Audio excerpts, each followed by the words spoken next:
Dallas Keuchel is a Milwaukee Brewer. That's how you know we've officially reached the dog days of summer. Welcome to the Just Baseball Show. It is Wednesday, June 26th, and this is episode 700. Arm Layton, can you believe that we've done 700 episodes together? 700's a lot. I'm glad we started numbering them too, because it really like puts it in perspective as to how many we've done. Have we done more than that though? And then we started numbering them at a certain point, or did we backlog that? I thought about that the other day and I was like, wait, when did we start numbering them? It's so funny. I remember backlogging them because we were about 40 or 50 episodes in, and I remember on a plane, I couldn't sleep. So I backlogged all of them. So we're caught up. This is officially Got the it. It is 700th 700. episode, and it's a mailbag.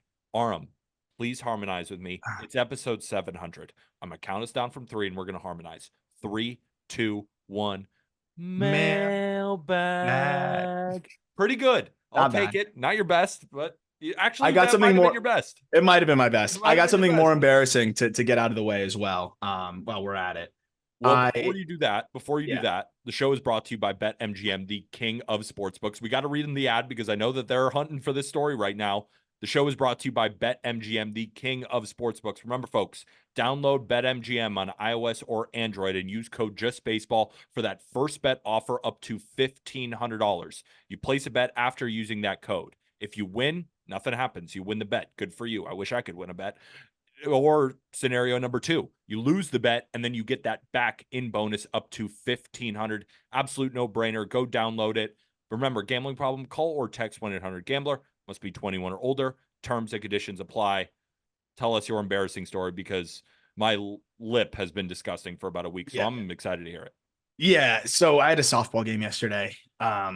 We all the way up in Harlem, by the way, like way up there. But I felt pretty good first AB.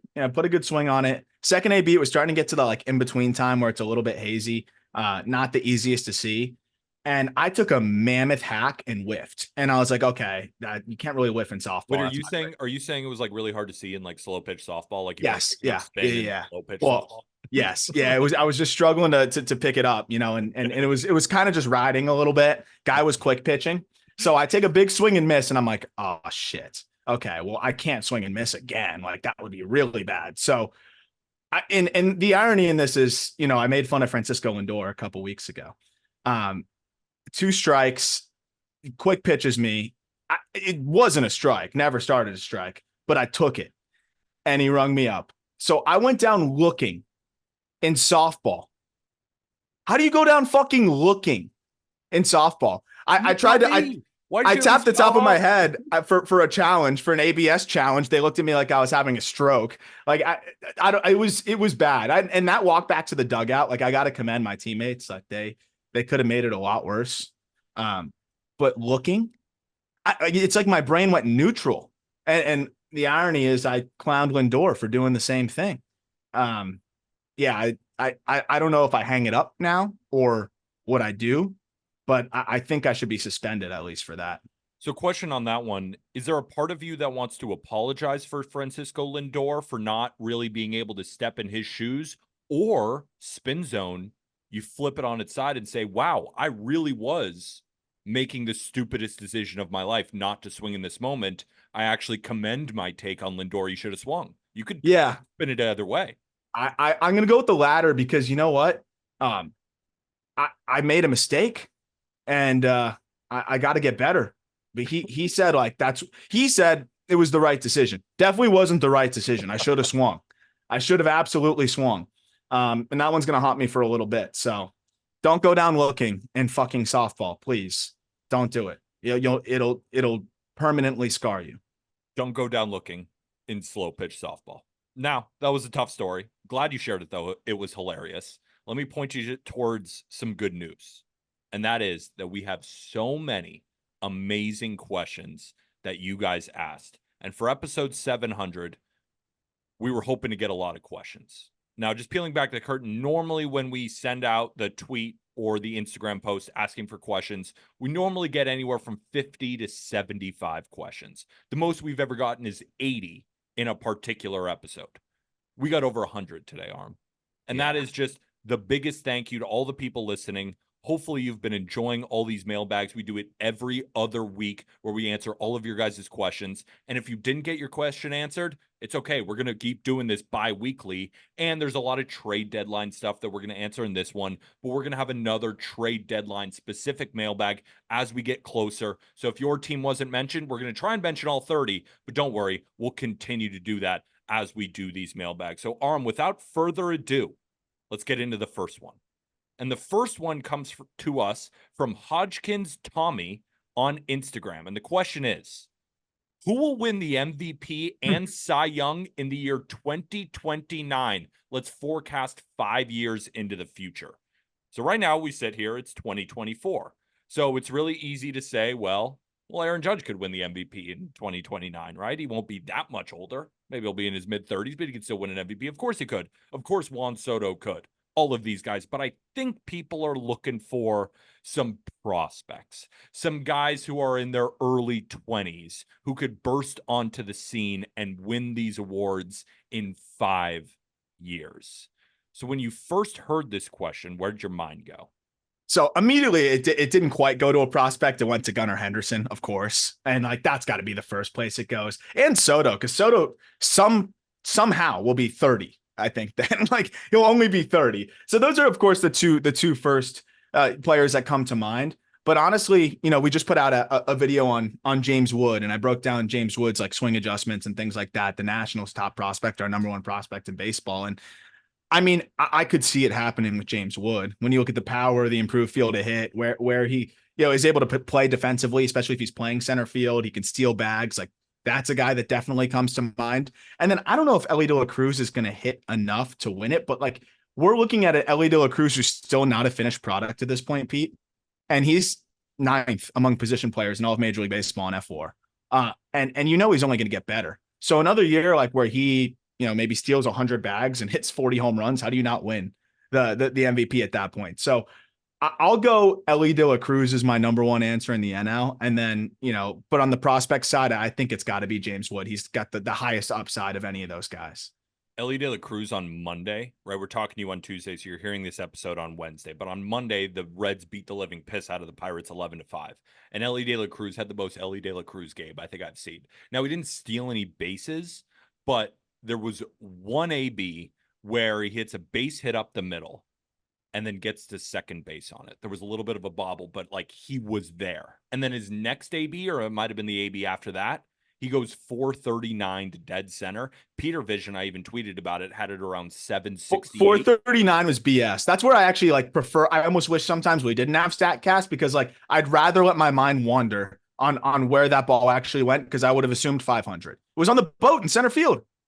The ability to be the fastest on the field while also being the most powerful on the field is something you're just not going to see basically in any game unless Elly De La Cruz is in that game. But I loved hearing what the Reds booth was talking about him. They were just applauding how hard he plays the game. And I think that's kind of an underrated aspect of Elly De La Cruz is he's ground and pound every single second. He's always taking that extra base. It's one thing to be really fast, and it's another thing to use that speed every single chance that you get. He's also playing shortstop every single day for this team. Lefties, righties, there's no platoon. He's playing every day, playing out of his mind right now. So beyond the power and the speed, just the player that Elly De La Cruz is, like as a human being too, seems like the greatest guy ever. Like this feels like an MVP candidate one day. For sure. And metrically, he grades out really well. I know there's some fundamental aspects that he's still working on defensively. I know he leads the league in errors, but when you look at the metrics, the range and overall, he grades out as a good defender. It's just got to be a little bit more consistency there. So if he's picking it too, I mean, I'd be shocked if he doesn't win one. So I think that's the obvious answer. And then Bobby Witt's got to get his. And I think in 2029, like he could still he might already have one or two under his belt by then. But I think he could easily be a guy that's winning it then as well. Another prospect that I think could potentially win an MVP just because of the amount of home runs that he's going to hit and the positional versatility, right? If he's playing third, if he's playing short, I mean, Junior Caminero could hit 300 and hit 40 jacks. Yeah, there's a world where it all comes together, and Caminero is just an absolute monster. Wouldn't shock me. What about the Cy Young? I had two in mind because this is where I actually wanted to start looking at prospects because we know the shelf life of pitchers is not very long. So I'm going to go look at some hard throwers that are really young. And I came up with two names. And I hopefully they're both currently in the league that they are now in 2029. In the National League, we got an easy answer. Paul Skeens is going to win a couple Cy Youngs. And why not give him one in 2029? But another prospect that you think might just be as good. And when you send me videos and I watch on YouTube or I watch on MLB.com, Jackson Jobe is the fucking truth. Jackson Jobe is a monster prospect for the Detroit Tigers. The floor is yours for him. Yeah, I mean, when I'm looking at the prospect front, we talk about it a lot about how there's really only one or two guys every given year that have ace upside. The rest are like, I think people kind of forget that, hey, yeah, they're really good. They're nasty. They're dominating the minor leagues, but they don't have ace upside. Like that's what a number 2 starter in the minor leagues looks like, or a number 3 starter even in the minor leagues looks like. I mean, look at a guy like Drew Thorpe. He's been the most dominant pitcher in the minor leagues over the last couple of years. And he's been pretty good in the majors, but it's just not the same level of dominance. It's a different beast. Jackson Jobe is that frontline type of guy too. And I'm glad you brought him up because when I look at a guy that like, okay, how can you win, the Cy Young at the highest level?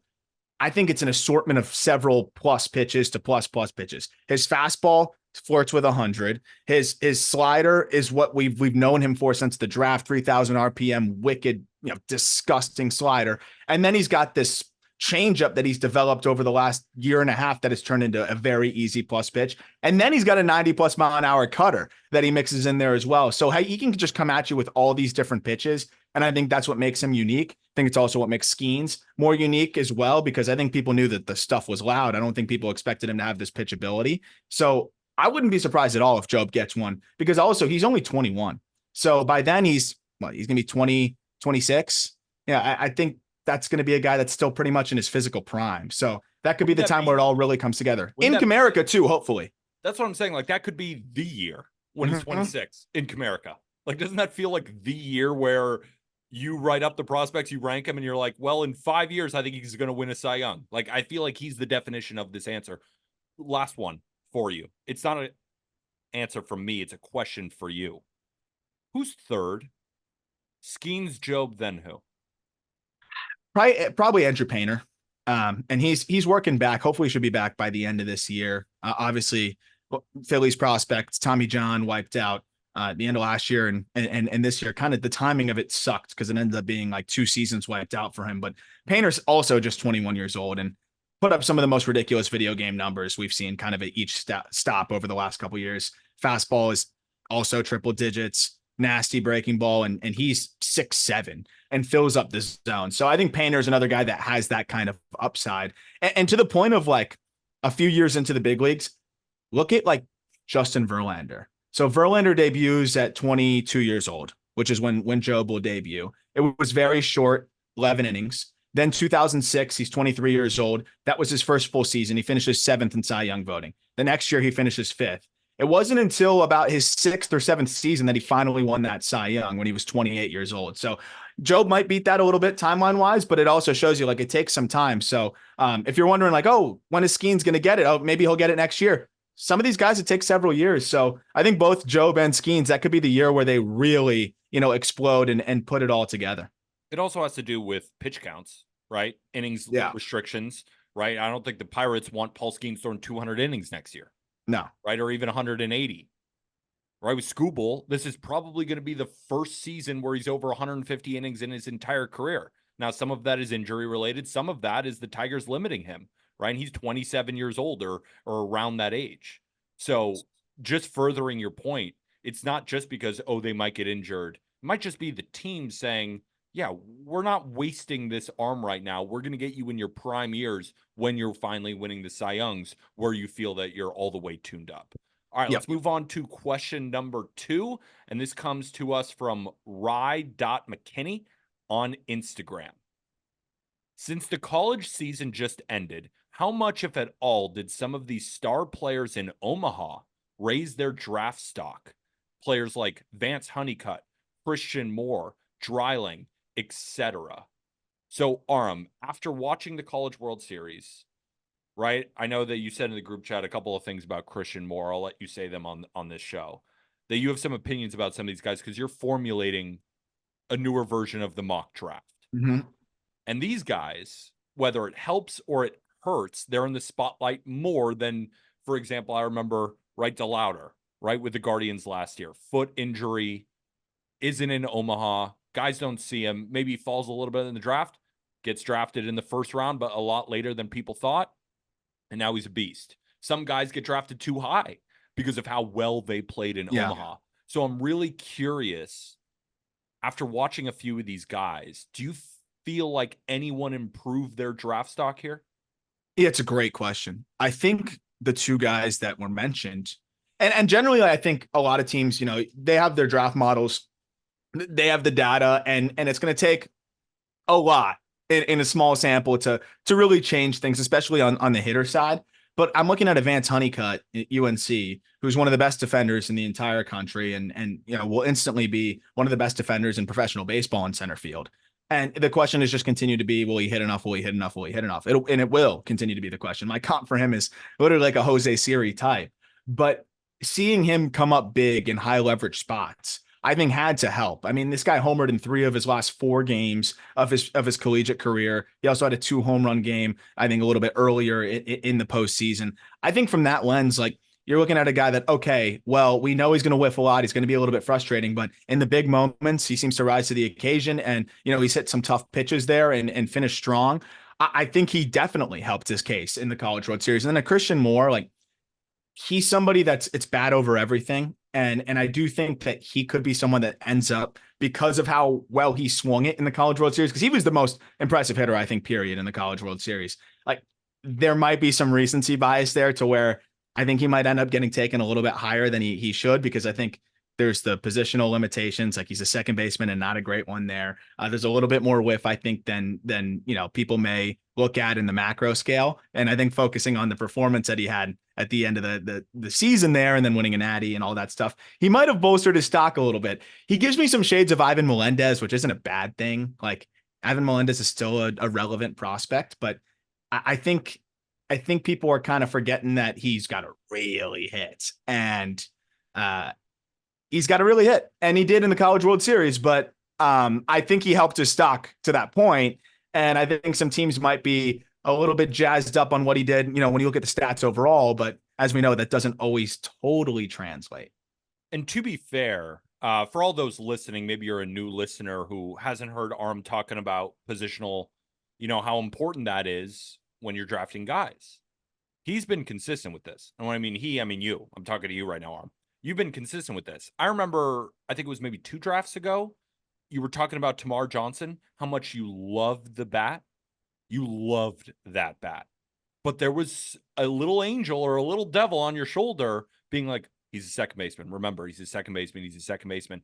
It's just not as impactful as a shortstop or way more pressure. Way more pressure on the bat. Way more pressure on the bat. So if you don't hit and hit a lot, you're probably not going to make it that far. So yes. I don't think it's more of a like, oh, I purposely don't like Christian Moore. No. I think that Christian Moore plays second base, and I think you see some things in the swing where it's like, I'm not totally sold on the bat, and he's a second baseman, which means I'm nervous, which I think is perfectly reasonable. Yeah, but I do think he elevated his stock, and I think he's a guy that I mean, I've been seeing him fly up the boards, and the way people are talking about him is a little bit different. And I think from the less analytical lens, like, if you're watching him, he looked like the best player on the field when he was out there, and I think that's gonna cause him to rise a little bit. And then I think, from a pitching perspective, I thought, and I know it wasn't quite the World Series, but just in the playoffs, Trey Savage from ECU, like what he did. And I think the dichotomy of him shoving while Hagen Smith faltered a little bit and Chase Burns faltered a little bit, that doesn't mean he's going to go ahead of them. But I just think seeing that, saying, oh, okay, maybe he's closer to those guys than we think. I think he really helped his stock with the way he pitched. I know you were really impressed with that too. I remember you reacting to that. I mean, he looked like the best pitcher in the country down the stretch there. The only bets I won this year in college baseball was Trey Savage starts taking the under. This dude, I'm telling you, Arm, when I watch Trey Savage, this is what I envision. You're going to have a 3.7 ERA for 20 years. Like, you're just going to be a guy who's one of those starters who's valuable in a rotation, who's not an ace. He's not even a number 2, but he's a number 3 starter that's just so damn consistent. Yeah. Feeds innings, gets his strikeouts, doesn't walk a lot of people, allows softer contact. Some of it's on the ground, and just eats. And he's going to be a fan favorite because he's the man. He's just like, he's not, I'm hesitant to call him the safest pitcher in this draft. It's I close don't though. think Yeah. it's that bad of a take. Like, I just think he's going to be solid. I don't see like the most upside ever. I can't see a downside with him. It's so simple and it works. I agree. I feel like a really good comp would be like what Jameson Tyone has like been this year is like what I feel like he could at very least be. I think even more than that. Yeah. But like Tyone's got a 2.9 this year. I know. Like he's just a guy that you look at the stuff and you're like, it's good, but it just the command, the pitchability, the ability to mix and match his stuff. I feel really good about the floor there. And if he gets in the right situation though, like if he somehow lands in the Red Sox lap, which I think is very possible, the way they've been developing arms, maybe he does get closer to that too, because they might be able to get a little bit more out of him. Guy's an absolute stud. Was there anybody else? I also have one more question too. Was there anything that you saw from Chase Laviolette? Because he's in the running to go 1-1 next year, correct? Yeah, he seems like the quote unquote favorite, and of course that changes so quickly. He looked a little bit young at times. I thought there, like I thought, in his ABs, there was a couple of times where I'm like, oh, like if you had the right plan there, like you're probably not swinging at that pitch. Like guys were doubling up on him and getting him. Bad calls seemed to kind of take him out of his ABs a little bit. Like he looked young to me, but at the same time, he also looked like a really special talent. So to me, he looked like a guy that was was an underclassman relative to some of the other guys. And I don't think that changed anything for me, but it definitely was, a little bit eye-opening. I was kind of hoping he'd take it over a little bit, especially when Montgomery came out, but I think that also put more pressure on him. And then I do want to say, like Cags, I came away feeling better about the approach because the big thing with him is like he chases 40+% of the time, Jack Caglione. And, we also know that he's one of the better blends of power and bat to ball. He makes a lot of contact. Seeing him in a situation where, like, I mean, he had no protection in that lineup. The lineup was a joke. The guys that were batting after Cags were a joke. Florida was just not that good. No, it's a testament to Cags and Sullivan. But I was impressed with him knowing that and shrinking the zone finally and showing that he can be more selective. So that did make me feel a bit better about, how that can translate. Because if you're a 40% chase guy, like it's hard to succeed in professional baseball that way. Makes all the sense in the world. All right, let's move on to question number 3. But before that, I want to tell you guys about a quick giveaway that we're doing that ends today. The Bobby Witt Jr. signed bat giveaway. We're picking the winner today. So if you're listening to this Wednesday morning, you're a few free clicks away from entering into a Bobby Witt Jr. signed bat giveaway. I think this is going to be the biggest giveaway we do all year. Bobby Witt Jr. signed bat. I don't see how we're getting a better item than a Bobby Witt signed bat. He's going for $1,500, and we know he's going to win an MVP one day, or at least we're pretty sold on it. But even if he doesn't, that shit's going to go way up in value, and it's just a few clicks away. So what are those clicks? I want you to go in the App Store, and I want you to download the Autograph app. It's a fantastic app. What it is basically is it's an app that gives you coins for reading articles about your favorite team. And you use those coins in order to enter more giveaways on the app. So you click your favorite team and it gives you a full page of podcasts, tweets, articles, all surrounding your favorite team. So you get all the information and you get rewarded for reading about your favorite team. For a group of baseball listeners, this is the easiest thing that has ever been in the history of giveaways. And you don't got to pay anything. All you got to do is download the Autograph app. When you're making an account, put in your email and code JustBaseball, and you're in. 20 coins to enter the giveaway. How do you get those coins? Read freaking articles about your favorite team. It's an absolute no-brainer. The winner is being picked today. So if you want to enter, it's a few clicks away. You are going to regret it. We're going to announce the winner, and you're like, damn it, why didn't I enter? Don't be that person. Don't procrastinate. In the episode description, you can find the link, or you can just go to the App Store and download the Autograph app and use code just baseball when signing up. Ready for question Oh, number 3? yeah, one thing I just wanted to add, Bobby Witt Jr., somebody pulled Bobby Witt Jr. as one of one. Not like his main one of one, but it was like, still a really valuable card. And the person who pulled it like was spamming Bobby like, hey, can I trade you this one of one? Because Bobby collects his own cards. And he's like, can I trade you this for a signed bat? Can I trade you this for a signed bat? Eventually, Bobby Witt got back to him, traded him a signed bat for his one of one card. So like, again, it shows you like there's a lot of value to that signed bat. And I mean, that's one that you can hold on to for a long time. And genuinely like the autograph app, like it aggregates all of the information that you'd need for your favorite teams and just serves it to you. So it's definitely worth checking out. Yeah, for free. This isn't a giveaway where it's like, oh, a Bobby Witt Jr. signed bat, but you have to buy this for $9.99 in order to enter. No. It's all free. It's literally free. Try it out. Try it out. All right, let's get to question number 3, and it's a good one, and it comes to us from Cole Gasparovich, Gasparovich. Cole, thank you for the question, and the question is, who is the yearly surprise deadline move that nobody is going to see coming? This was hard. I got 2 of them. I got 2. Really hard. It was really because hard. Everyone sees everything now. Exactly. Like anyone that's selling. Anyone that you think is going to sell, so all the bad teams, like I can't surprise you with anybody there. So I was kind of looking at some of the tweener teams that may have to move a piece here or there, or may just be open to it. I'm curious who you have first, and then I'll fill in. Yeah, I'll start in the National League. So this team is currently in last place. I don't know if they're going to sell because they're right in that tweener phase, right? They're technically in last place of the National League Central, but will they sell or will they buy? If they do sell, they do have a player that I think a lot of teams would be interested in. Seiya Suzuki. No way. Chicago Cubs. No way. That's what I have. He's an unrestricted free agent in 2027. He's making $18 million a year for the next 2 years.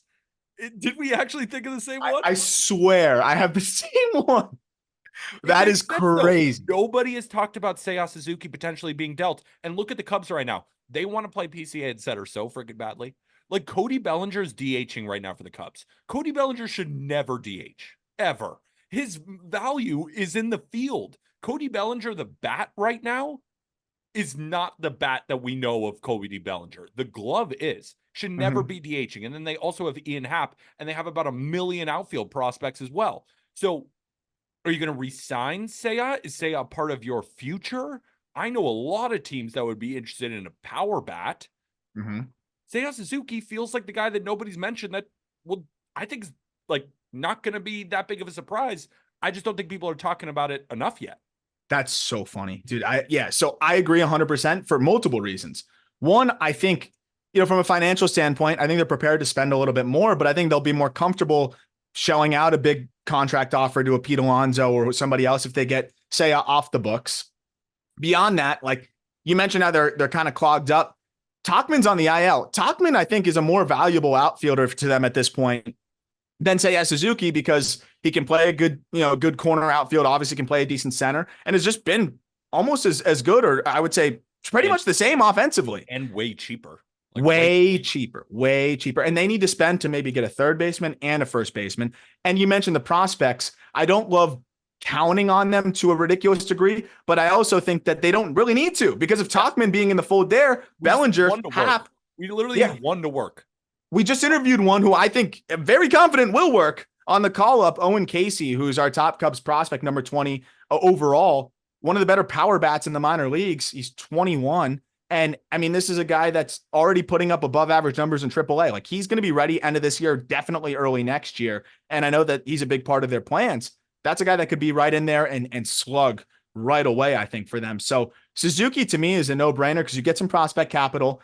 I don't see it as like a sell move. You add some financial flexibility, and it's just a spot where you're already a little bit crowded out there. I think that's one of the more, but it would be a surprise because, like you mentioned, he hasn't been floated. The Cubs, I don't think, are going to be quote unquote sellers, but that could be one of those just lateral moves that set them up better for free agency and still don't really have them waving the white flag for this year, because I do think Suzuki, like, not a great defender, kind of clogging the DH spot for them a bit too. And I think they'd rather rotate that spot to keep guys healthy and keep guys fresh. Yeah, like I could totally see Seiya being traded for a really good reliever and a prospect or something. Mm-hmm.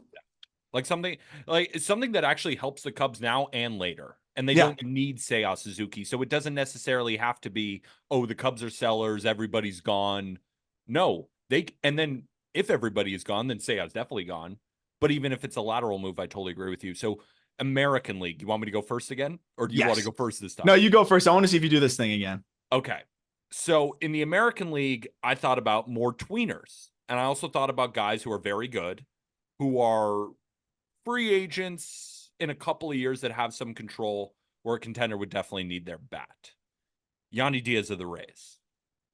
10 million next year, club option, then he's an unrestricted free agent. I'm looking at the Rays, knowing how many first base and third base prospects that they have. Could potentially Yandy Diaz be on the move here? Wouldn't shock me. I'm going to talk about him a little bit later on one of the other questions we have. So for that reason, I think they might hold just until he kind of gets going again. But that wouldn't shock me if a team values him the way that he should be valued, which is a guy that's raked over the last couple of years and is way better than what he's been this year, which is still an above average bat, but like he's way better than that. Yeah. Wouldn't shock me at all, because they don't want to sell low on Randy at this point. Like, you're going to get nothing for him relative to what you can. And he's still under control for a little bit longer. Isaac Paredes wouldn't surprise anybody. And, we know that they've got corner guys, for days. So that wouldn't really shock me at all. And I actually had another Rays player as well, which is kind of the classic thing there. But no, it wouldn't shock me. If I were them, that'd be one of the few guys I'm clutching on to. But with the Rays, if the offer is right and they could get a haul for him, maybe they elect to try to keep Paredes instead. And Yandy ends up being the guy they move. Who knows? That's what I'm saying. It's all about Isaac Paredes, but they want to deal a corner bat. What if they decide, well, Yandy's going to net us a bigger package? And Isaac can play third. Exactly. So I don't know. So that's why potentially everyone's talking about Paredes, but Yandy fits the mold. And if some team says we'd actually prefer to pay more for Yandy, I think the phones over there would be on and they'd be listening. So who's your American League guy? Well, and the last thing on Yandy is he's more, I believe he's going to be a little bit more expensive than Paredes, if I'm not mistaken. I'd have to double check. I'm looking at Yandy. So for next year or this year, he's owed 8. Year after that, he's owed 10. And then year after that, it's a club option for 12. But the other side is Paredes has more control and there's no rush to trade him. So Yandy, can make a little bit more sense to move him this year as well from a financial aspect. The other guy I had was Zach Eflin, because that Eflin contract, again, I don't know if it would totally surprise a ton of people, but I haven't seen Eflin really discussed as a trade candidate much. And the contract is pretty much put together. And I think you've mentioned this on the previous episode. Like, it's put together very similar to the Tyler Glasnow deal, where it was 11 million last year. It's 11 million this year. And then it's 18 million next year. Anytime you see that uptick on a backload contract from the Rays, you figure that there's a plan there. And maybe they do that in the offseason going into the next season, because they feel like they have a shot this year and their pitching's already a little thin, but they are going to get Shane Baz back. He already starting to look like he's regaining his form. They're hoping to get Springs back relatively soon. He's already throwing in AAA, and they're the Rays. And if they're already looking like a team that may not totally be in it, they know they're going to get way more value for him for the rest of this year and then next year at 18 million instead of just next year at 18 million. So I wouldn't be surprised if Eflin's on the move, even if the Rays are playing good ball. Yeah, I agree with you. If you've been listening to this show, I don't think Zach Eflin being traded is that surprising, but I agree with you. I haven't heard him on any other show. Like, no one really talks about Zach Eflin being in the starting pitching market, kind of except us. I'm not like applauding us because it might not happen. It might not happen. But at the same time, like, I agree with you. Oh, the overall landscape, Eflin's not being talked about on this show. He's been talked about a little bit. So let's move on to question number 4. This is a good one, and it comes for us from GKC5 on Instagram. Cardinals fans, listen up. What will the roster look like after the deadline as they heat up? Buyers or stay put? The Cardinals are heating up. They played really well against the Braves. They've been playing well lately. Now, I still look at the Cardinals and I still look at a negative run differential, and I'm still looking at things that I don't necessarily love. I still don't love this rotation. I think they have some holes in the offense, but I do love the bullpen, and the offense is undoubtedly heating up. And Sonny Gray is pitching at a Cy Young caliber level. And Michaelis has even looked good too. There is a window here. Because when you look at the rest of the National League Central, the Pirates, I know they have Keller, I know they have Jones, and I know they have Skeens, but like someone's got to hit. Like if you watch Pirates games lately, it's Skeens might go hit. It's Brian Reynolds, and we're waiting, right? That's the deal with the Pirates offense. And then you look at the bullpen, it's Colin Holderman and yeah. So, and then I look at the Reds. Nick Lodolo just went on the shelf, which is a shitty thing that just continues to happen, and it pisses me off every time because we love Nick Lodolo and we want to see him on the mound. But the Reds, I'm sorry, I don't think they're that good. I'm sorry. They're fine. They're a good team. I want them to be good so bad. And then they did get hosed. They did get hosed a little bit this year. You imagine what Matt McClain could be for them, and you 100%. Imagine what CES but still, I mean, a lot of teams have gotten hosed this year, injury wise. Like you got to find a way, figure it out.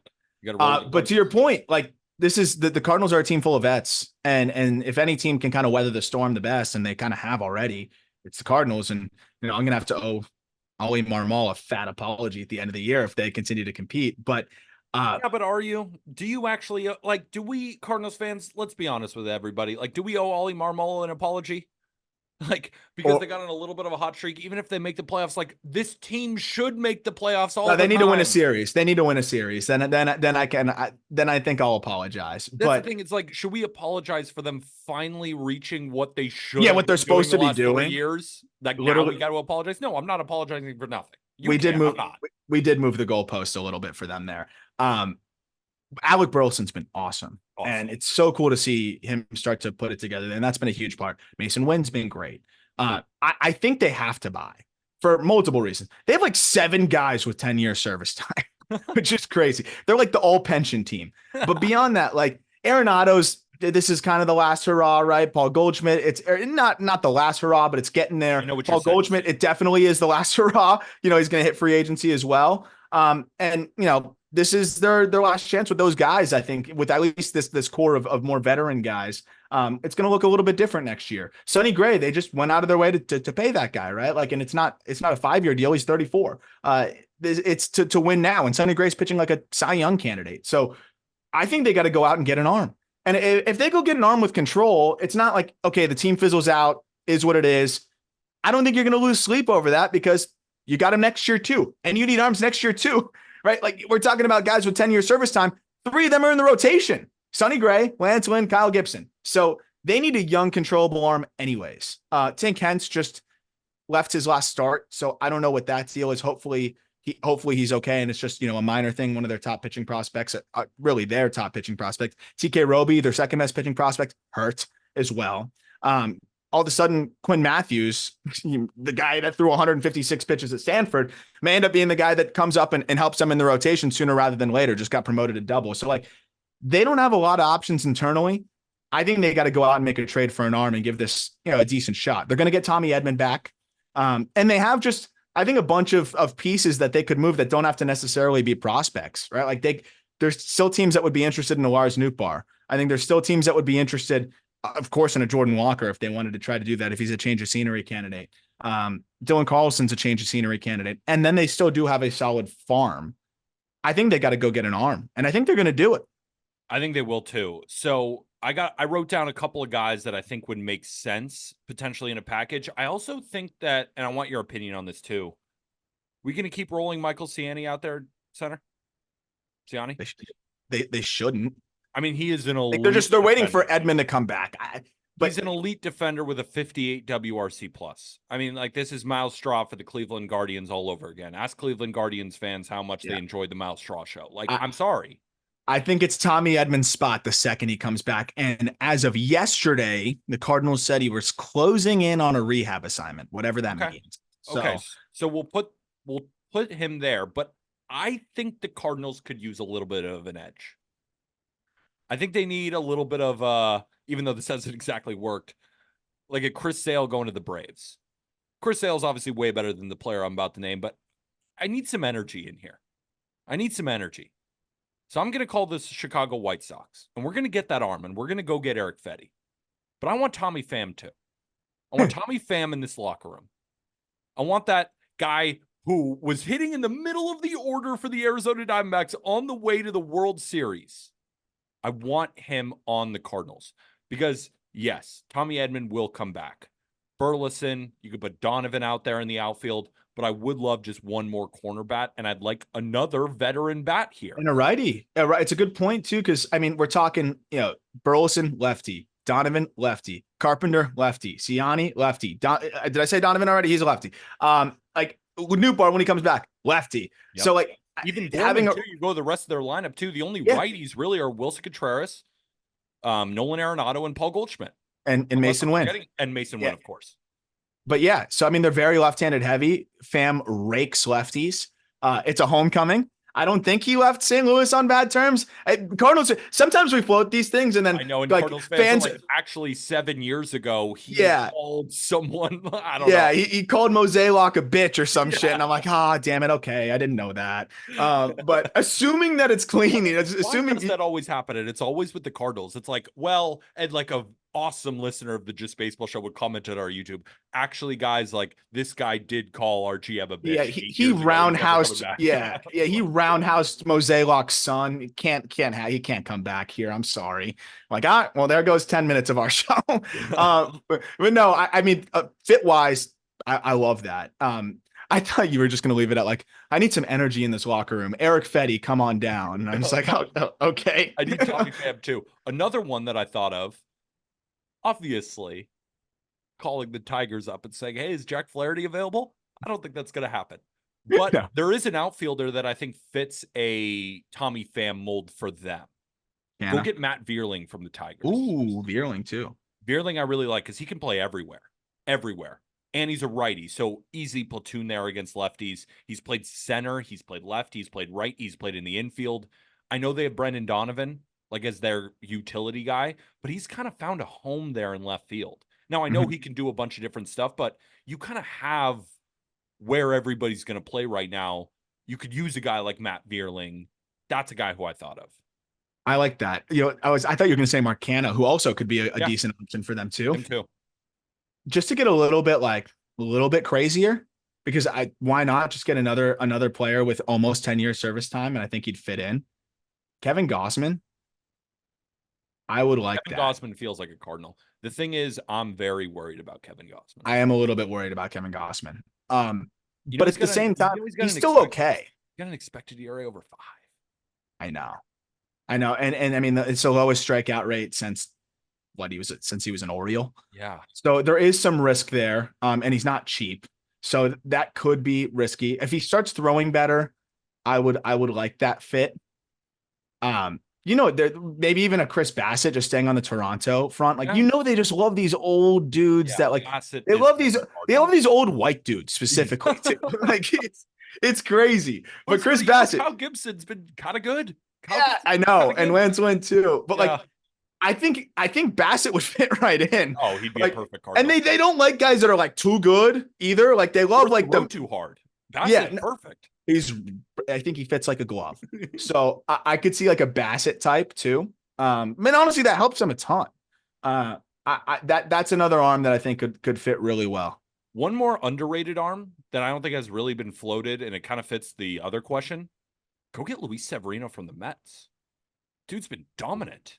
Like that's an arm with a lot of upside that could potentially you slot in your rotation. And you're like, all right, I know Bassett's going to be good, but Bassett's going to probably be more expensive than Luis Severino. Like, that arm is live right now. Go get those innings while you can. Yeah. Right. If it doesn't amount to much, like, I don't think he's going to be crazy expensive. I think it's going to cost a top 10 prospect in your system and like the number 9 prospect. Yeah. I think that's a great one. And the Cardinals, like, I think they have to. Mets going to sell. I don't know if the Mets are going to sell. Yeah, that's the weird thing. But if they do, I mean, it's right there. They have to look at this situation and say, hey, like, Are the Brewers going to keep this up? Maybe, maybe not, but we're 5 games behind them. As beyond the fact that the division or the wild card's wide open too. So I think from that lens, the system is pretty solid. They're drafting this year in the top 10 for one of the very few times they really have in their franchise's history. They're going to get a really good player in the top 10, whether it's one of the top high school draftees. They're going to get one. They're going to have a shot at one of those two guys or a really good college bat. So they're going to add a guy that'll probably instantly be one of their top prospects as well. Like they have so many arms pitching wise that I think, are performing pretty well, but have had some injury history, cash in maybe. I could see them finally pushing the chips a little bit more this year, knowing that they, I think in the past they kind of rest on their laurels and say, oh, we're loaded, we're going to be fine. I think this year they know that they're good, but not great. And I think they might try to make a move to get them closer to great. So I would love Fetty. That makes all the sense in the world. But I think some of the other names fit really well too. And I do overall love this Cardinals bullpen, right? I know we've talked about some of their arms and their bats, and I think they need one great arm and one great bat away from really competing here. I don't think they have to add much to the bullpen, especially with Fernandez and King really taking that next step up in that bullpen. And then you have, Gallegos coming back, but you also have Helsley, who is Helsley being Helsley. Just him being him again is huge. Jojo Ramirez was stud. Andrew Kittredge he's good. Like, I like this pen a lot, and I don't think that they'll need to add to him. Get one more arm, get one more bat. Some of the guys we mentioned, whether it's Eric Fetty, Luis Severino, potentially Chris Bassett or Kevin Gausman, and then look for some outfielders like Matt Vierling or Tommy Pham or anybody else on the top of your head. I liked Canna as a fit. Yeah. Brian De La Cruz is not a bad fit either, to be honest. He is really been swinging it well. I mean, he gives you power and definitely a guy that can, pick up that side of the platoon. But I know what they're going to end up doing is they're going to call up Sam Robertsa and they're going to call up Gordon Graceffo, put those guys in the rotation and call it a day. But hopefully they go out and do something. Hopefully they do too. We're doing something All-Star Weekend. Why don't you tell the people? Yeah, so you might remember, we always do our All-Star coverage with eBay, but this year it's going to be, I think, as fun as ever, and we got some fun events for you guys to get involved with. The All-Star Game and the festivities are right around the corner, and a landmark event during the MLB season. This year's All-Star break is even bigger for us. We're really excited to be hosting our first ever live baseball collectibles charity auction, hosted exclusively on eBay Live during MLB All-Star Weekend this year in 2024. It's a 2-day event on Saturday, July 13th and Sunday, July 14th at 4 p.m. Eastern, 3 p.m. Central, from Play Ball Sports Cards and Memorabilia in Arlington, which is just a few minutes away from Globe Life Field and All-Star Fan Fest. The auction will be streamed exclusively via eBay Live and will be benefiting various charities like Conine's Clubhouse, the Baseball Island Foundation, and more. Auction items include cards, memorabilia, and other collectibles from brands like CGC Cards, Onyx Authenticated, Bleecker Trading, Homage, and more. I'm really fired up because Onyx is giving us some very cool cards. They were kind enough to donate autos from Paul Skeens, Travis Bazzana, Charlie Condon, Chase Burns, and about 10 other top flight draft prospects. I know Jeff Conine is getting us some cool items as well to auction off, and I'm going to throw in some cool stuff. Again, our friends at Bleecker Trading gave us some really unique cards as well. All three of us will be there. We'd love for you to come in and say hello if you're in town, or jump into the eBay Live and hang out with us. It's going to be exclusive events of merch that we're giving away. And again, that is July 13th and 14th, 3 p.m. local in Arlington at Play Ball Sports Cards and Memorabilia, 4 p.m. Eastern, exclusively on eBay Live. We can't wait to see you there. Even if you're not bidding on anything, which I think you will end up, there's things of all price ranges. Come hang out with us. It's almost going to be like a live show, and we're going to see, people bid up some of these really cool items going to an awesome cause. Yeah. So if you're in the area during the All-Star game, come through. We'll obviously update everybody on Instagram, TikTok, Twitter. So we'll update you guys on dates, but just save the date. If you're in Arlington, or if you're traveling in for the All-Star game and you want to come hang out, feel free to do so. But also, if you're not, we'll be live streaming on eBay. So it'll be a fun thing to watch. So keep that in the back of your mind. So, Arm, you ready to move on to question number 5? It's a good one. Let's do it. All right. This comes to us from TNNRS Spitz Sports. on Twitter. Should the Tigers consider selling their valuable pieces like Tarek Skubal and Jack Flaherty? If so, who should be interested in them and what would the package look like? I want to answer one of the questions really quick, and then I want to move on to what I think is going to be the bigger part of the answer. No way the Tigers trade Tarek Skubal. No way. They should. There's just no way. There's some guys. I know that there's a time to sell. I understand. But at some point, you got to put a line in the sand and say, this is our freaking guy. Like Tarek Skubal is the leader right now in Cy Young odds in the American League. You're not trading him. If you're the White Sox and you're trading Garrett Crochet, who hasn't really proved anything yet, and you're the worst team ever, I get it. The Tigers are not the worst team ever. Skubal, every single time he's been on the mound, has proved that he's a dominant ace, and now he's finally showing that great. You're not trading him. No way. Yeah. Like, we could, Aram, on this show, start a rumor. We could do a couple of trade packages. It'd probably do numbers on social media. But we would be lying through our teeth. Like, Tarek Skubal ain't getting traded. And I think when you look at the White Sox situation, as you alluded to, and then you look at the Tigers, at what point do you start to try to turn things around? Like, you got to turn the page at some point. There's the rebuilding aspect, which I think they've done. And now you're at the point of like, okay, we sell off those rental pieces, and now we continue to kind of solidify our core and our nucleus here. And yeah, they do have a lot of fun pitching prospects and stuff like that. But we just talked about how few aces there truly are, and they might have another one coming up. And that's the really exciting aspect of it. But if Job isn't an ace, then you don't have one. If you trade Skubal, like, who's your ace after that? Reese Olson? Like, they need to start looking at, and this team's not bad this year. Like, I think next year is the year where it starts to come together and we say, hey, they can be that fun young team that can, really make some noise. You have Colt Keith up there that's starting to settle in. You have Riley Green, who is really starting to settle in and look like, a potential all-star. We've talked about some of the other young pieces that they've got there. If Kerry Carpenter didn't get hurt, they'd be in a much better spot, but he looked like he was blossoming into, well above average big league bat. So I think you got to keep Skubal. He's cheap. He's so much control there. And start to really build this nucleus and build on the foundation that you have. That said, Jack Flaherty gone. Because he's a free agent after this year. Great signing. You signed him probably to flip him anyways. And now you're going to get a nice package for him because he has been one of the better pitchers in Major League Baseball this year. You're going to get a really good package for Jack Flaherty. 15th best ERA in Major League Baseball among qualified starters at a 2.92. He also has a 2.3 F4, which is 12th in Major League Baseball and ahead of guys like Corbin Burns.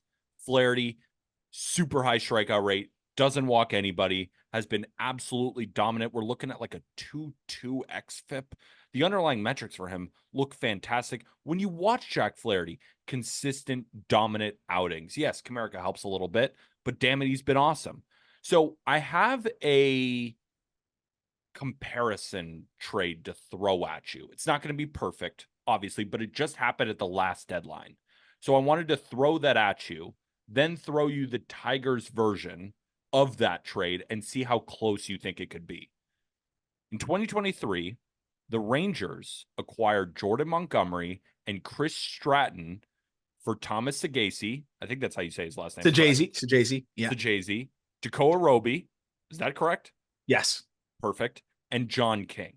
So you got two pretty damn good prospects and a great reliever in exchange for a really good reliever and a starter who is a free agent after the year. Now, Jordan Montgomery has proven more than Jack Flaherty.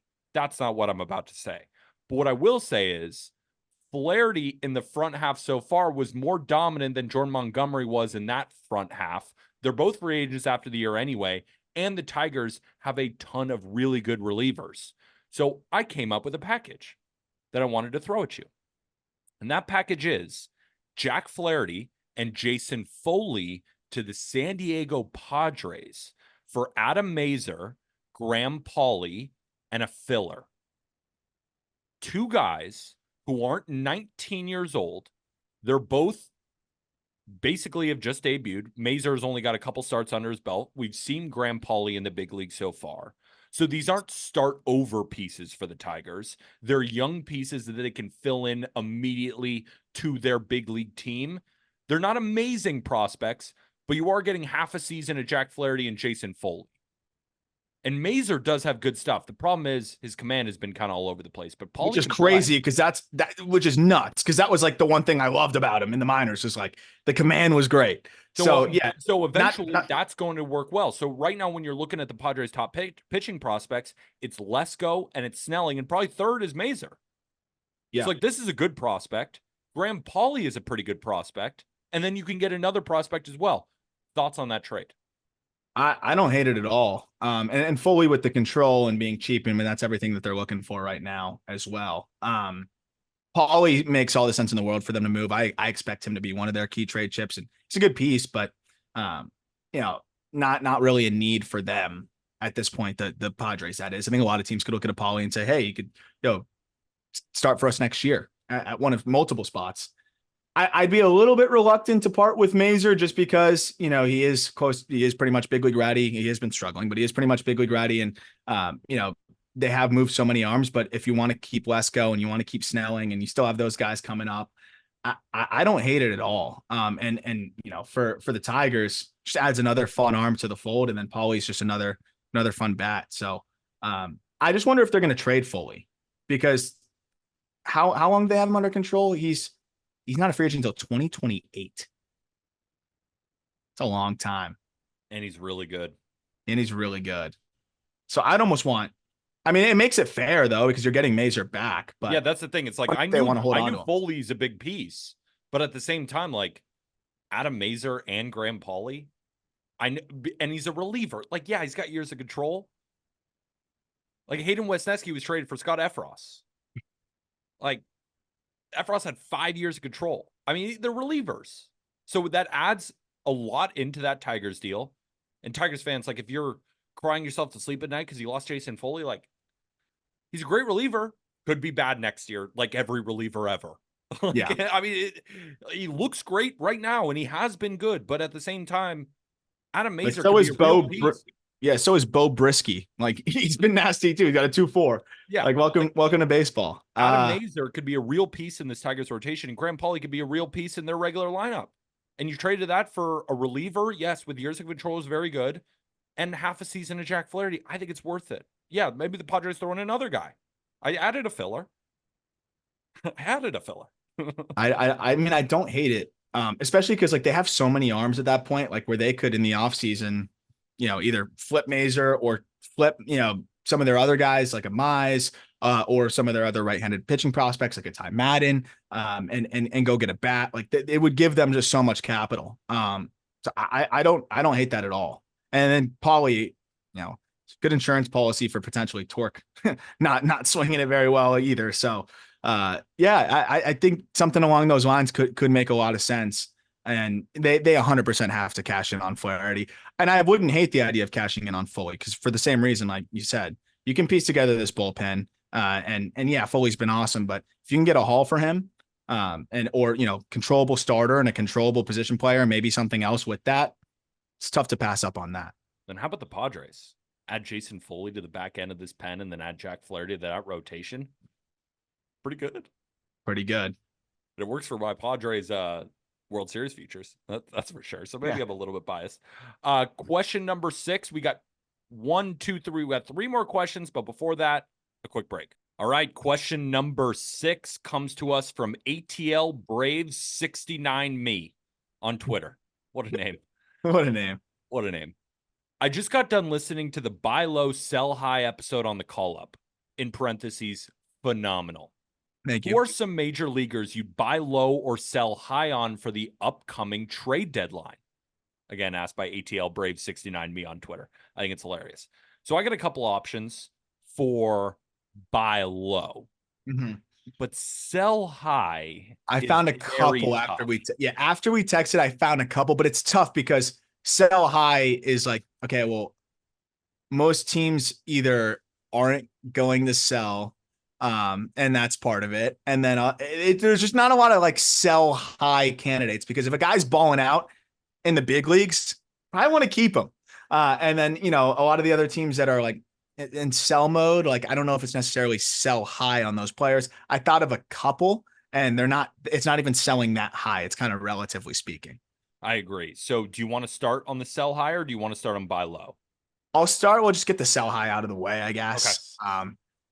Gavin Sheets, I put in there because like he has a 110 WRC plus, and I don't even think he's going to do that, beyond this. So like if somebody wants a left-handed bat, like move Gavin Sheets. That was like again, a guy that I just thought was doing better than I expect him to do, and I would cash in on that if I'm the White Sox, and they have enough of those types of guys. And then you say Kikuchi, he's starting to slow down a little bit, but like he has been much better this year. I would also cash in on him. Like I don't think he's just too volatile. He's just another one of those higher K lefties that just is frustrating and volatile. And he was off to a really good start this year. He slowed down a bit, but I still think you could sell higher on him compared to what he was doing at points last year. I have another sell high candidate. If I'm the Angels, I'm calling everybody and saying, please give us something for Tyler Anderson. Look at his 2.48 ERA. He's got a mid-fours expected ERA, but it's not just that. He's not striking out anybody. His walk rate is over 10%. He's allowing hard contact. He's one of the luckiest pitchers in Major League Baseball, bar none. I don't even have to look at the expected numbers. I'm watching this guy. I'm watching the lineouts. I'm watching the warning track flyouts. I don't know how it's working. I genuinely don't know how it's working for Tyler Anderson. Like, he's not even one of those get outs guys that I love. It just seems like at the end of the day, in a few weeks, like that ERA is not going to be in the mid twos anymore. So if I'm the Angels, I'm selling high right now. How about Kevin Pillar? Well, that's selling high. I don't even know. 1.2 F4 in 51 games. This dude has a 147 WRC plus, 7 home runs, 7 bags. Crazy. Absolutely crazy. Good for Kevin Pillar. One more that I wanted to mention. Luis Robert. Yeah. Is it only selling high? The only reason I'm mentioning Luis Robert is we're starting to hear from the White Sox that they want a Juan Soto package or more. Luis Robert, when he first came up in 2020, COVID shortened season, I know he played 56 games, had a 738 OPS. That's not the Luis Robert we know. The Luis Robert we know in 2021 had a 945 OPS, lit the world on fire. Unfortunately, it was in 68 games. Then in 2022, he was around a league average hitter, 745 OPS in 98 games. Finally plays a full healthy season. 38 jacks, 20 steals, 857 OPS. And then this year, he's been banged up and he's hitting under 200 with a 768 OPS. I'm trading a Juan Soto level package for that? Stop. This guy hasn't been fully healthy, and I know he's 26 years old, and I understand the allure. I've pitched him to guys, and it's been a big package. But that's more of, this is what I think the package would look like if the White Sox and this certain team would make a trade, right? We mocked him to the Phillies already. It's so funny. Yeah. We had 3 questions from 3 different Phillies fans asking for mock trades for Luis Robert to the Phillies. We literally did that episode already. Yeah. We did it already. Yeah. But I just wouldn't pay that much for this guy. Like, yes, maybe a change of scenery, gets in a different clubhouse, different trainers. They're able to keep him healthy. I understand the talent. But, I mean, he's being marketed as the second best center fielder in Major League Baseball to Aaron Judge. It's like, I mean, he has one healthy, great season. One. Yeah. Yep. I'm with you. I've been pro like cash in because, you're arguably if he plays, without injury for the next month, I know he missed some time, but he would be on pace to presumably have, or very close to it, his second consecutive 100+ game season. He might just be shy of that.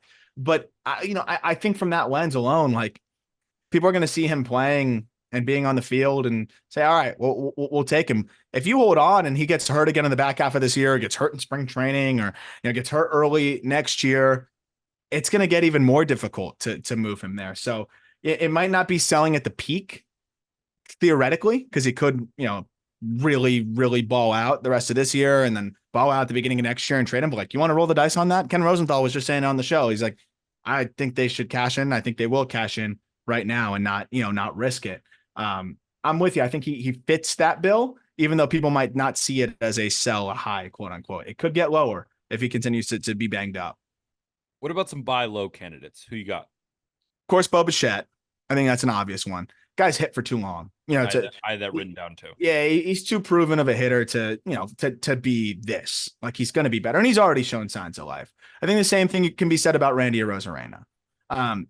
If the Rays were willing to move off of him, I would be okay with, quote unquote, overpaying a little bit for a guy that's struggling, because one, if you're in a spot to potentially get to the playoffs, if anyone's going to turn the page and start it like a new season, it's going to be Randy Arozarena in the playoffs. And, I'd be willing to bet on him performing again on the big stage. And if he doesn't, you got a fresh year next year where you can kind of build from there. And again, just a guy that's hit too much on the big stage and just in the regular season for me to believe that at age 30 here, he just forgot how to hit. I think a change of scenery would help him a lot. And then the other guy I have is Trevor Rogers. I just think he's gone stale in Miami a little bit. And I know that Mel is awesome, but I think there's just a level of, he needs new eyes on him, a new situation. He's got a low 3 ERA over his last 7 starts. Guy that's built on deception, that is kind of tinkered with his arsenal. Now the 4-seamer was getting killed. Now he's throwing more sinkers. That seems to be working. I think with the right situation and the right eyeballs on him, he can actually get closer to that 2020 form again. And with the control as a lefty and, a guy that even if he doesn't quite put it together completely, if he's a low 4s guy, it's still an arm that a lot of teams would need in the back end of their rotation. So I thought Trevor Rogers was a decent buy low guy as well.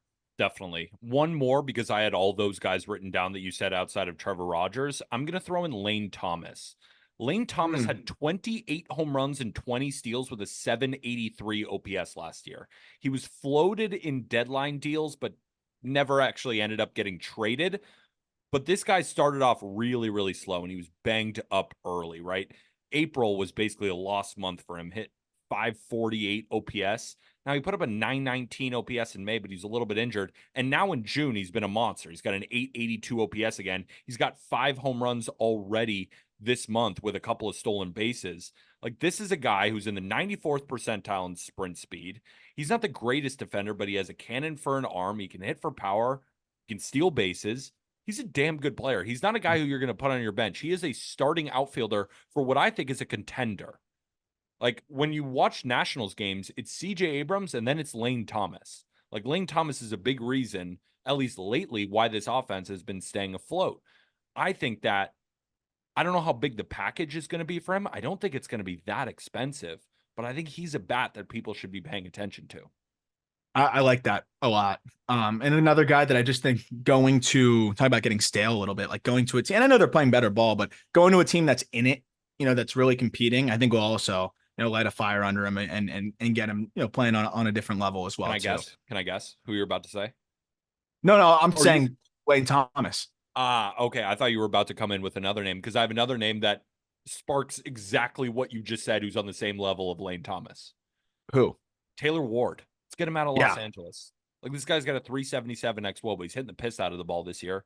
It's not everything is landed in. He's in freaking Los Angeles, where the team, it's the Artie Moreno show. I mean, it's just not working. Like, let's get Taylor Ward out of Los Angeles into a real big league lineup where he can be a really good hitter.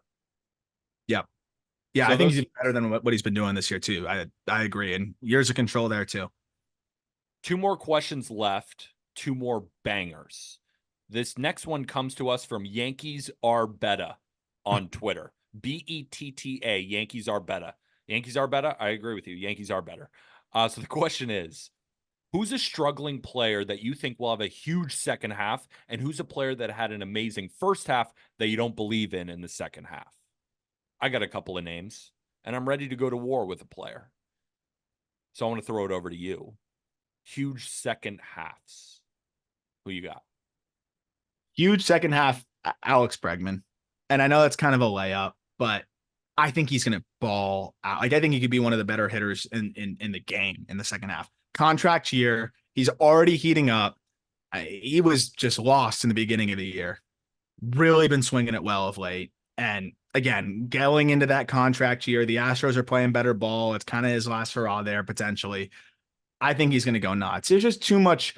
There's too much history here with Bregman just swinging it well. And I really liked a lot of the things that we saw from him last year. Of course, he has not quite been that MVP candidate that we saw that was back-to-back 8-win seasons, in 18 and 19. But we've also seen that he has gotten back to an all-star level player the last 2 years, 5.4 WAR in 2022, 4.5 WAR last year, 136 WRC plus, 125 last year as well. I think he's going to get right back to that. And so far this year, he's hitting 257 with a 318 OBP. Like, that is not him. He's walked to double-digit, percent every single year since 2018. And this year, it's almost half that. I'm expecting that to continue to rise. I'm expecting him to continue to slug. And I think he's going to get rolling again very soon and have a huge second half. I'm going to throw you a hitter, then I'm going to throw you a pitcher. The hitter, I think Corey Seager goes nuclear in the second. Yeah, it's valid. Corey Seager does not have a 255, 340, 440 slash line. And when I say he does not have that, I mean, he does have that, but that doesn't make any sense to me because this guy slashed 327, 390, 623 with 33 jacks and a 1013 OPS last year. Quality of contact numbers looks good. He's actually walking more than he has since 2021, 11%. He's not striking out. He's still got a 50% hard hit rate. All the expected numbers look great. And just over his last couple of games, I've seen him rake doubles into the gaps.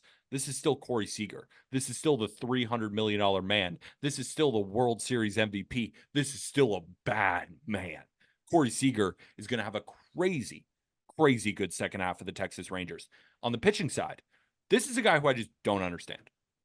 I mean, I kind of do, but I refuse to believe my own thoughts, if that makes sense. Pablo Lopez is an ERA over 5. That makes no sense to me. No sense to me. Just shoved the other night. Shoved the other night. It's not a fastball velocity or any velocity type things that we have to worry about. It's a home run problem. The dude leads the league in home runs allowed. We've seen that with guys before.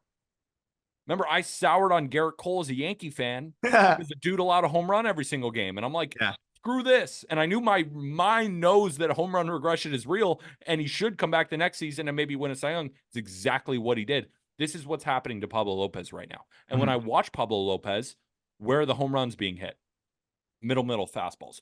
Why is he throwing fastballs right down the middle, Arm? I don't know why. Like, locate him higher. You're Pablo Lopez. What are you doing? Why is it right down the middle? Why are you leaving sliders middle in the dick of the plate? Stop. That's it. Because he's not walking anybody. He's still got his electric stuff. He's still striking out guys at a great rate. He's not allowing hard contact. Stuff's on the ground. But when it's in the air, it's getting pelted and it's going over the fence because he's leaving stuff right down the dick of the plate. And he's got to stop doing that. And he totally can. He's freaking Pablo Lopez. And every underlying metric would tell you that he's a low 3s guy right now when he's got an ERA in the 5s. Yeah, you got to live and die with the long ball with those high carry fastball guys. And when you start tugging it down, it makes it really tough. I know Lance Brozdowski highlighted this and like his heat maps of like where he's been locating this year compared to last. Last year, it was top of the zone so much more frequently. And then this year, it's just been bottom third and middle, as you mentioned, like way more frequently. I agree. I think he's going to go crazy. And he's always also historically been a guy that, as long as he's healthy, has really thrown well. And in the second half, one other guy that I think is going to have a big second half, as I alluded to earlier, was Yandy Diaz. Quality of contact's just too good. Like, he makes way too much contact and hits the ball way too hard. And everything I look at in a hitter, like, he does it. I know he's been heating up lately too, but that's a guy that he's just too good. I don't even need to dive any deeper than that, other than he's way too good to be swinging it the way he has. And he doesn't look like a guy that's been overmatched. He doesn't look like a guy that's been whiffing more than he normally does. I think he's going to really get rolling here and start hitting the ball a lot better. What about what is the next question? What is it? Guys you don't believe in. Bad second half. I'm interested. I got one. I'm ready to go to war against a player. I'm ready to go to war. I think Jordan Hicks, and we've talked about this one, but I think Jordan Hicks is going to hit a wall for a few reasons. And I hope I'm wrong. Like, again, this isn't like, oh, I hope I see it and I hope I'm right. Like, I could care less if I couldn't care less if I was wrong about this. Like, I prefer to be wrong. He was awesome out of the gate, and he has already exceeded the most innings he has thrown as a major leaguer. That came in 2018, his rookie season. He threw 77 2/3. He's already thrown 80 2/3 this year. And over his last 5 starts, opponents are hitting 304, 396, 478 against him. And he's walking more guys. When I'm watching him, We talked about the way that he's able to get ground balls and the way that he was kind of filling up the zone a little bit more. Now he's not filling up the zone quite as much. And I think hitters are really leaving everything down. Like they're trying to bring him up, knowing that everything's going to be ground ball inducing and try to get you to roll over it. And now kind of having an approach, knowing how starter Jordan Hicks is going to attack you, it seems like hitters have been able to execute a plan against him and have been able to kind of combat the way that he has been able to get guys out through the first 10 starts of the season. I hope I'm wrong, and I hope he continues because it's been an awesome story. But I am concerned just with the league adjusting to him a little bit, and the fact that he is going to hit an innings mark that he's never even sniffed really at all. And the big thing with sinkers is the second those start to tick down a little bit, the ground ball rates start to tick down and it just doesn't perform nearly as well. And that is a concern for me. And the command just has continued to back up on him, like I said, over the last few starts. Yeah, I see where you're coming from that. And I like how you prefaced it with, like, on this show, we don't like to just tear down guys. On these types of takes, we hope we're wrong, because that means that the player had a great year and he makes a ton of money, and that makes us happy. We're rooting for everybody. My ego can handle being wrong on that take. 100%. Versus his life. Here's one that I've already been wrong about, and I'm going to double down because I know I'm going to continue to be wrong, but I just don't get it. Don't say Vladdy. Isaac Paredes. Oh, thank goodness. Okay. I can't do it anymore, Aram. Like, I get it. Pull merchant, right? Gets the most out of the barrel. Pull side jacks. We've all seen the spray charts. They all go in the same place. But damn it, Aram, he's hitting the ball even softer than last year. Even softer than last year. Like last year, it was a literal statistical anomaly, and it's getting even worse. He has a 26% hard hit rate, Aram. 26. I love him That's so in the much. 5th percentile in baseball. He doesn't swing the bat hard. 5th percentile bat speed, average exit velo, 3rd percentile. Every single metric that has to do with quality of contact is so freaking blue and so freaking low. And then when I watch Isaac Paredes face the Yankees or face any of these teams when I bet on Rays Moneyline or whatever, the amount of blue hits this guy gets is insane. The amount of 328-foot home runs that barely go over that left field wall in Tampa is insane. I can't believe it. I cannot believe it. It doesn't make any sense to me. So I'm going to say he's going to have a bad second half because I already said he was going to have a bad first half, and I was already wrong there. So fuck it. I'll be wrong again for the second consecutive time on the same player over and over and over again. When do we accept that, like, he just might buck trends here? I don't know. You know what? 217 games of a 137 WRC plus. Jack have been right the entire time. I cannot get it through my head. I can't. It's not even just the numbers. Like, I'm watching the Rays constantly, and he's just, I get that he doesn't strike out it, but his spray charts are so funny. He has a cluster.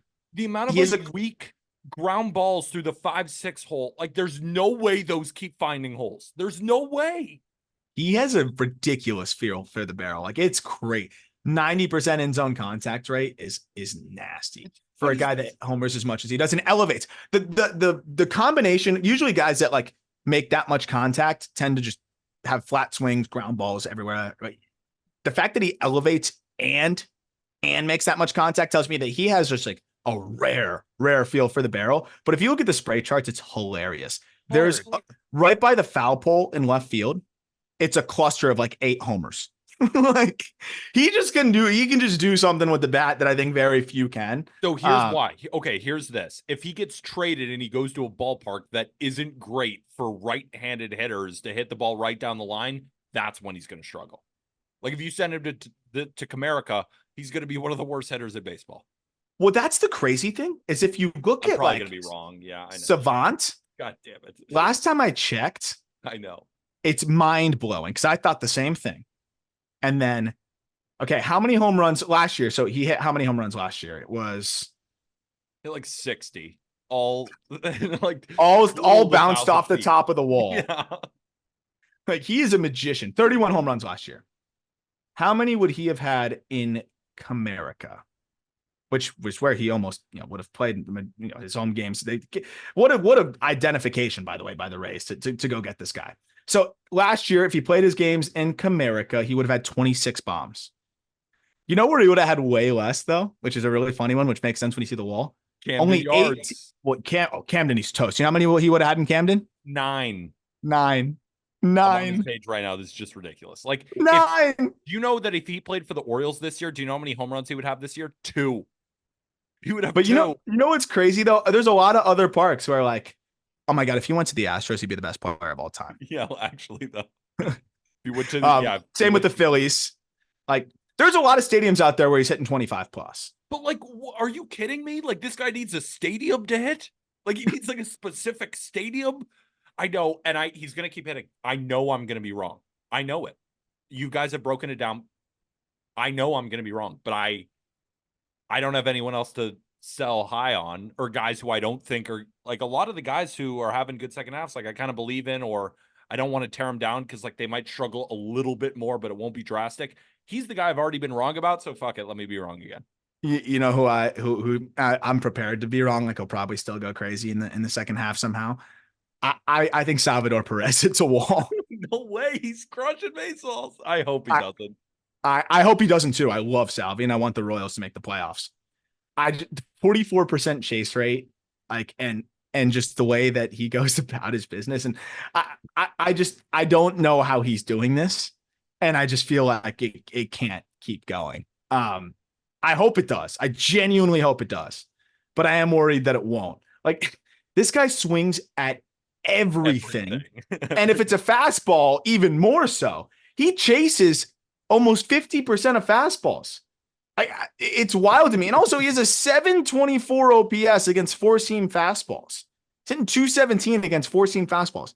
How sustainable is that? I don't know. Maybe, again, he might just buck the trend for me. But this is a guy that doesn't make sense to me, and he's raking. But I think he's a guy that slows down in the second half as pitchers kind of game plan for him a bit more and take the Royals a little bit more seriously as they have started to. But think about it. That one you'd love to be wrong about, because that means that Salvador Perez just went crazy again. And that probably means that the Royals are making the playoffs, or at least competing right there, which is just better for baseball. Would love that. Last question. Another great one asked by Will_Wayland on Twitter. Who are some of the biggest what if MLB players of the last decade? I have one.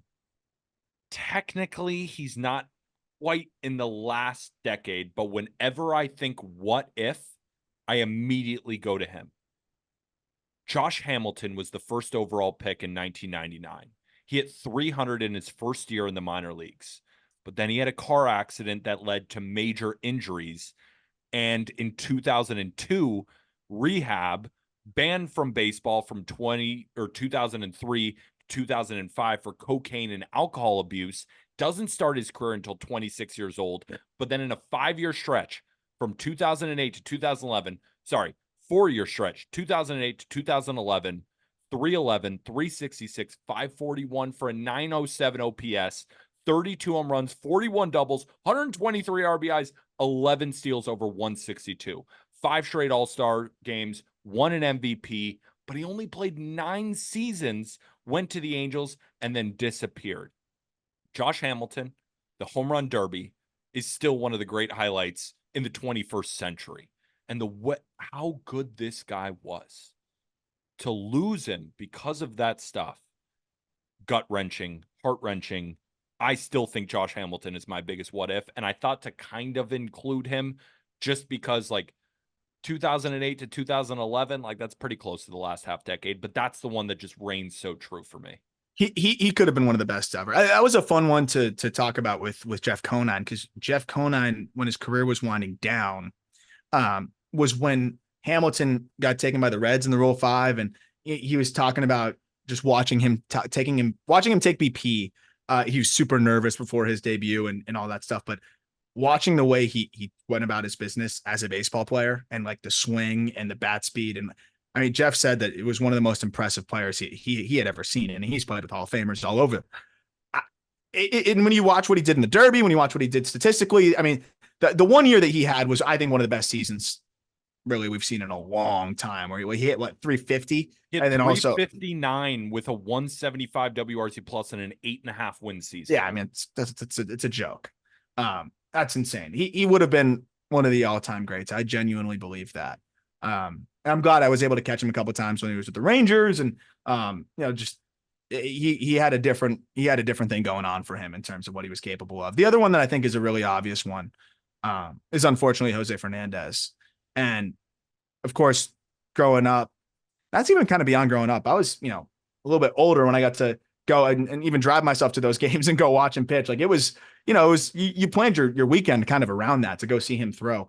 And, I had some friends that weren't big baseball fans, and they were asking me, because it is true. Like when somebody passes away, we kind of glorify them a little bit more naturally. We want to, remember them and fondly, and we'll remember the good times. And then there becomes almost a little bit of like a overhyping, which I don't want to say about somebody that's gone, but it does happen.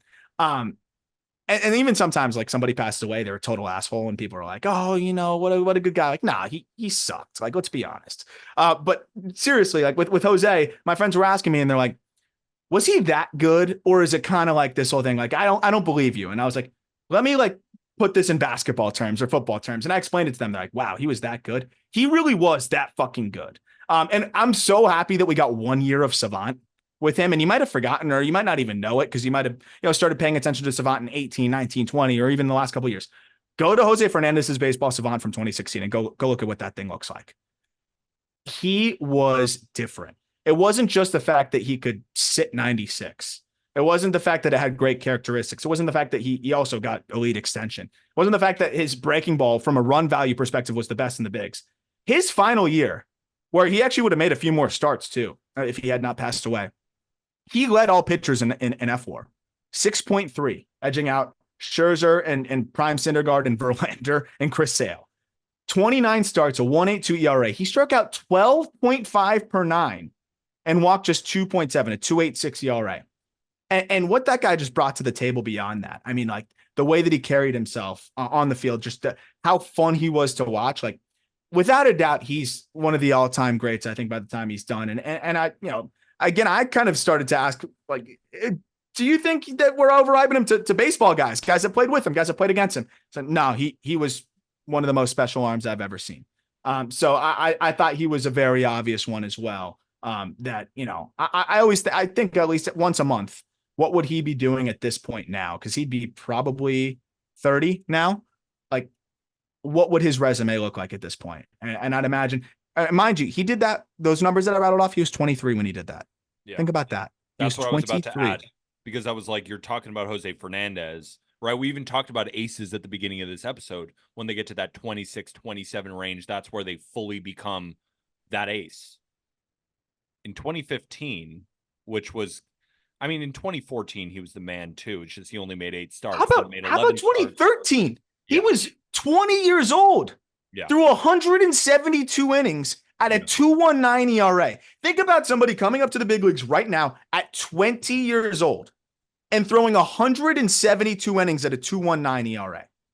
Like, we're talking about Paul Skeens and everything. Blazing the shit out of him on this show. Like, we'd be like, this is the best pitcher ever. We'd be so annoying. Paul Skeens is 22 right now and has a 2.14 ERA through his first 46 career innings. Like, Jose was 2 years younger than that and putting up, pretty much the same numbers. That year in 2016 too, I mean, dude striking out 35% of hitters, 2.8. I mean, I remember in high school, I watched a lot of Miami Marlins games. 2 reasons: Giancarlo Stanton, Mike Stanton at the time, and Jose Fernandez. Those were 2 guys, pure YouTube guys. And this is what I mean. Highlights. Watching that slider from Jose Fernandez. Watching that power from Giancarlo Stanton, Mike Stanton then. Jose Fernandez really was that dude. And yes, I highly recommend it. Arm brought up a great point. We still have Savant numbers for Jose Fernandez. Go search him up on Savant and then compare him to other pitchers right now, and you'll realize he was that dude. Anybody else that comes to your mind? Like guys like, Jose Reyes, Troy Tulowitzki. Those guys just kind of like, I thought that was more of like a classic, like Strasburg. They just kind of fizzled. Yeah. Strasburg is probably a good one because the arm fully did go. Buxton will be one for sure, unfortunately. For sure. I did have a couple more. Hold on. Let me think. Oh, Alex Reyes. I was comparing his minor league stats to like some of the top prospects over the last few years, it's better than even some of those guys. Alex Reyes, when he was coming up with the Cardinals, was off the charts good. Like he could have been really, really, really good. Another amazing Cardinals prospect, Oscar Taveras. Yep. Unfortunately passed away. I mean, he was arguably the best prospect in all of baseball. He was expected to come up and light the Cardinals fire. Dude, I remember ripping Bowman boxes in like 2012, and he was on the cover of them. Yeah, he sweet left-handed swing. My goodness. But yeah, I mean, I think Alex Reyes is up there, man. Like he was. I don't even think people totally realize because we didn't have as much. Like there wasn't as much access to watching clips of these prospects at the time and really seeing what they could do. But he was off the charts good when you look at the stats and what he was doing through the lower levels. So he was untouchable in pretty much like every single trade conversation that they were having. I pulled up the stats right now.